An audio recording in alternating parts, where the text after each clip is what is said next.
जाए आम गाँव से चलनी थिला चांद पूजा सरला परे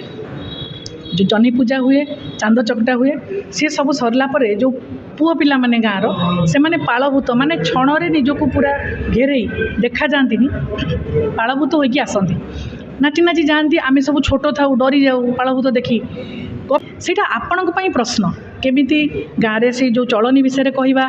ता सांगे आगु को जमी मोर प्रश्नबाची रही जाइए कहीं गाँव में पालभूत बंद भी हो गला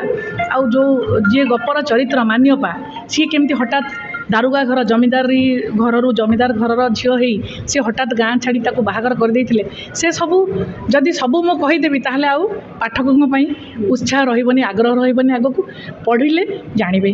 आगामी लक्ष्य कौन अच्छी गल्प लिखे ना कविता लिखे कौन लिखे एबे भी मोर कविता लेखा चली गल्प लेखा चली आगु को मोर दुईटी बही प्रकाश पाइब बोली श्री जगन्नाथ पाखे श्री साईनाथ पाखे मुझे प्रार्थना करुँची बापा को चिट्ठी मोर निजर छोट बलर जो बापा संगे मु बढ़ी आजिकल जमी समस्ते कहते बेटी बचाओ बेटी बेटी बढ़ाओ